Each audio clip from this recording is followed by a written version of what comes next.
Welcome back, Wavesa, and today I figured we would take a look at one of the most overlooked weapons in the Tau Empire. In the modern era, everyone's looking at the Crisis Suit to lead us into the future of the beautiful greater good, but I will pose to you that of the three variants, one is highly overlooked, and that one has a lot of potential. And we are talking about the humble weapon of the missile pod, or for the longest time, as it was known, the poor man's Cyclic Ion Blaster. I, like many of you who could not afford to find all the Cyclic Ion Blasters or 3D print them and the like, would resort to using missile pods because they had just one less shot, one less strength, and one less pip of AP, but they did a nice consistent 2 damage or D3 damage depending on what edition you're using them in. And I have a good story for you because the poor man's Cyclic Ion Blaster is back, baby. We're back and we're better than ever. So let's dive right into it.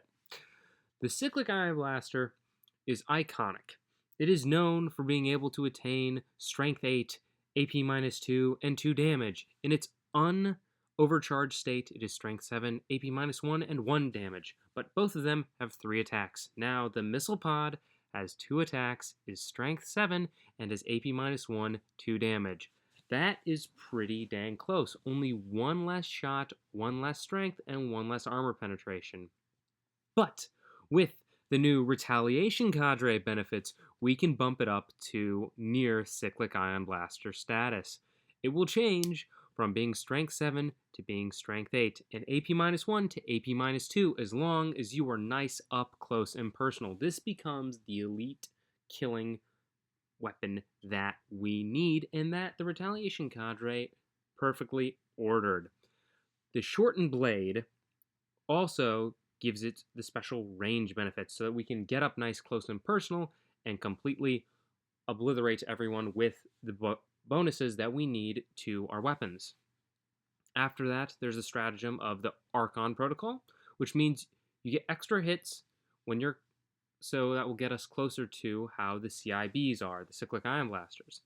When there are more than 6 models in the unit that you're attacking, you get sustained hits 1, and when there are more than 12 models in the unit that you're attacking, or more than 11 models in the unit that you're attacking, you get sustained hits 2. This is all phenomenal, because you'll be able to get the mass fire that you need. Each suit individually is packing 4 missile pod shots. 4 multiplied by 3, that's 12. 12 missile pod shots. If you're going into an 11-man strong unit, you will be getting the sustained hits too, and you'll be re-rolling everything, because let's be real, if you've got more than 11 models in your unit, it's probably at full strength, giving them the full re-rolls. You can really pop off against big units, making them gosh darn near close to the Cyclic Ion Blasters, with the added benefit that you won't be mortal woundsing yourself to death into complete oblivion. It is amazing. Let's say, though, you're wanting a little bit more mobility, and you don't necessarily want to have to be, well, up close and personal in order to destroy your enemies as much. In that case, we're going to be looking at the Mont'ka detachment for you with these suits. Your weapon status will attain lethal hits for the first 3 turns. Pretty dang good. But you open some very nice stratagems to help you out. You get the focused fire stratagem, and this gives you extra armor penetration for 2 units attacking 1. So you don't need to get really up close and personal, and you can fully utilize the 30-inch range that they have. Sure, you're still on Strength 7 instead of Strength 8. It's a little bit disappointing, but it is what it is. We'll take what we can get. But this makes it so you get extra armor penetration for 2 suits targeting 1. My humble opinion, you should have Pathfinders guide them. Because they can take their own ion guns. So you get some Cyclic Ion Cyclic Ion Blasters of your own, mixed in with the poor man's Cyclic Ion Blaster. But theirs will be 9 attacks, AP-3, and damage 2 shots. That is insane. And on top of that, you'll have a nice peppering of 14 shots, AP-1, damage 1. And they'll be guiding your Crisis Suits, which will be giving you 12 shots, AP-2, damage 2. And let's say, you're going to definitely throw a commander in there. That's 8 extra shots, pumping you up to 20 shots total with AP-2 and damage 2. Rerolling ones, in general, and rerolling everything if the unit is completely untouched, all with lethal hits, so it might not even matter that you don't have the strength 8. For wounding, because of just the mass volume of shots, you'll be able to bypass the issue with wounding higher toughness things. This is absolutely phenomenal. For the commanders that you'd be looking to pair these guys with, you're probably going to want to fill them all the way up with their missile pods. They can take one Cyclic Ion Blaster, so I would say throw that in if you so desire to drop them down to hit your opponent up close and personal for the Retaliation Cadre detachment. Maybe if you'd want to do fusion for some anti-tank, have them split fire. They'd also be getting the reroll buffs as long as it's, not into a monster or vehicle. But I digress. Most likely you're going to want to stick with the missile pods for your commander. If you didn't notice, it's a little preview. How we will split fire to victory. I'll let you in on a little secret. It's the commanders. That's the next video. It's going to be hype. We're going to go through all the different Crisis Suits variants. I digress. I'm sorry. I'm getting a little bit off topic. The point we're here is for the missile pods. They are amazing. They can do great things, and they really make the fire knife more competitive.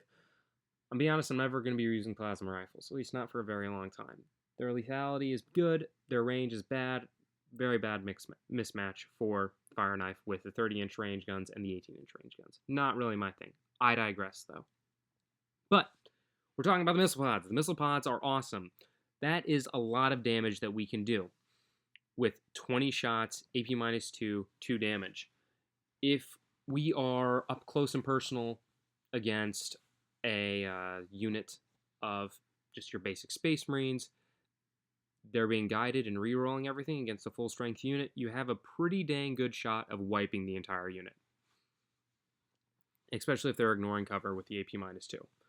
This has the potential for a lot more damage, and I think that we've been overlooking it because everyone's looking at the Star Scythe and the Sunforge, thinking that the anti-tank, which we absolutely need because it's a tank meta out there these days, is ideal, and the anti-infantry is also ideal. And because of the lethality of the anti-infantry natively just having armor penetration of 1 and the auto-hitting, that we can get rid of many an elite with that boost in strength if you're up close and personal, and the boost in AP if you're really up close and personal in the Retaliation Cadre. I think that Mont'ka will be able to help out circumvent the lower strength that the missile pods have against more tough and durable enemies. And for Mont'ka and for the Retaliation Cadre, the strength boost that they get will also help them against higher toughness enemies. And we can actually bring back the Cyclic Ion Blaster bomb, but it'll be with the missile pods. 4-man Cyclic Ion Blasters. The missile pods, they will reign again. It'll be beautiful. Gorgeous, I tell you. Anyways, I digress. This was just something that dawned on me the other day. I was like, looking at the Crisis Suit units, and I was reviewing them. I was like, gosh, Fire Knife, really underrated. This is a good way to use them. I figured everybody should know. But I digress. Let me know how you use your Fire Knife. Let me know if you think the missile pods are everything I'm making them out to be and have the potential, like I am saying they do, and are good enough for us to be rolling around again, and in fact might make people once again fear the Crisis Suit bombs and look at the Cyclic Ion Blaster and say, wow, those are overpowered, and then promptly turn to the missile pods and see what we've come up with the missile pods and be like, those are also overpowered, and just cope and seethe all over again. Anyways, I digress. I'm mostly just joking around on the last stuff. Everyone does get butthurt about the Cyclic Ion Blasters, but who really can blame them? I would like to thank my patrons for sponsoring this video.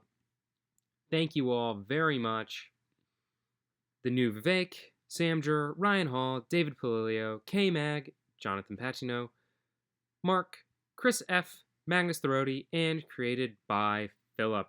Thank you all very much for supporting and keeping the lights on out here. I just finished my finals, so you know what that means. We're going to have more videos, more time to make the content for all of you for you to enjoy. I don't have any more studying or test taking to do. It's going to be great. And I do have to say, there will be a live stream in the near future talking about the narrative campaign that I will be making, and we can just talk about it, figure out how I should formulate a couple things, what exactly you want the army/elite squad to look like, and it'll just be an all good time. Thank you all very much for tuning in, and I hope your day goes for the greater good, and God bless you, folks.